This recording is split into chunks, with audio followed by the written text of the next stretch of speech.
hello' guys কি খবৰ নিশ্চয় ভালে চাকৈ মই এতিয়া আমাৰ ইতিমধ্যে ৰাতিপুৱাৰ পৰা মই ভিডিঅ' বনাই আছোঁ আপোনালোকক কৈছিলোঁ পৰৱৰ্তী সময়ত মাহী ঘৰ আহিম বুলি মই এতিয়া আমাৰ বগীনদী হস্পিটেলৰ কাষতে থকা মাহী ঘৰলৈ আহিছোঁ আৰু মাহী ঘৰত চাহ তাহ খাই এতিয়া মই ফুৰিব আহিছোঁ মাহী পুতেকে এখন বাগান বনাইছে মই আপোনালোকক দেখাম এতিয়া এয়া চাওক বাগানখন ইমান ধুনীয়া এয়া পৰিৱেশ বাগানৰ চাওক মই এনেও ভাল পাওঁ বাগানৰ পৰিৱেশটো এয়া শাৰী বহুত ডাঙৰ ধুনীয়া বাগান বনাইছে সি আমাৰ মাহী পুতেক ক্ষুদ্ৰ এজন ব্যৱসায়ী হয় তাৰ মানে ভাড়া ঘৰো আছে কেইবাটাও নিজৰ মাটিতে এয়া বাগান বনাইছে বাগানৰ পৰিৱেশ মনোমোহা পৰিৱেশ সেউজীয়া ইমান ধুনীয়া লাগিছে বাগানৰ পাত ছিঙিব পৰা হৈ আছে এয়া চাহ বাগানৰ মাজে মাজে আমি আহি আছোঁ এয়া মই আপোনালোকক গোটেই পৰিৱেশটো দেখাম আৰু মোৰ লগত মোৰ ভাইটি মাহী ল'ৰাৰ ছোৱালী আহিছে দুজনী ফাৰ্ষ্ট আৰু লাষ্টজনী আৰু এয়া ওচৰৰে ভাড়াঘৰ ছোৱালী এয়া বহুত ভাল লাগিছে মই বহুত দিনৰ পৰা সপোন এটা পঢ়ি আছিলোঁ আহিবলৈ পোৱা নাছিলোঁ সময়ৰ অসুবিধা অনুযায়ী আজি আহিলোঁ ভাল লাগিছে পৰিৱেশটো বহুত ধুনীয়া লাগিছে চাহ গছৰ মাজে মাজে আহি আছোঁ এয়া জোপোহা চাহ বাগছৰ মাজে মাজে এয়া ধুনীয়াকৈ দমকল দি থোৱা আছে এয়া পানী দিবৰ কাৰণে দমকলৰো ব্যৱস্থা আছে প্ৰায় এপোৰামান মাটি চাহ বাগান এখন ভাল লাগিছে পৰিৱেশটো ইমান ধুনীয়া পৰিৱেশ এয়া চাহ বাগানৰ মাজে মাজে চাহপাতখিনি অলপ পাত দিলে ন আৰু অলপ দিব হৈ আছে চাগে অঁ এয়া ডাঙৰ ছোৱালী প্ৰথম যোৱাজনী ডাঙৰ ছোৱালী দ্বিতীয়জনী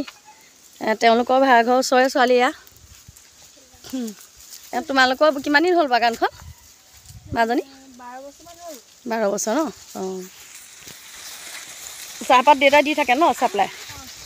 অঁ এসপ্তাহত কেইবাৰ ছিঙে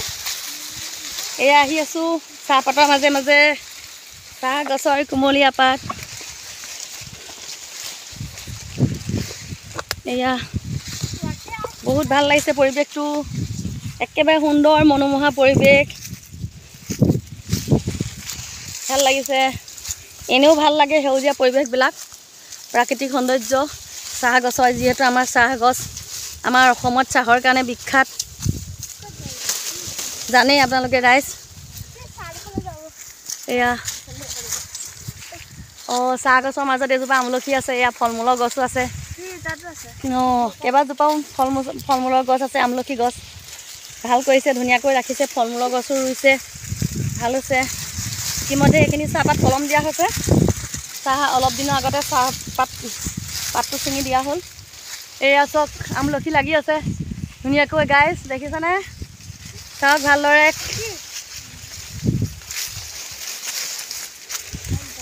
মাহী মোৰ সৰু ল'ৰাটোৱে এয়া চাহ বাগান বনাইছে বহুত কষ্ট কৰিছে সি এজোপা চাহ ৰুবলৈ কিমান কষ্ট হয়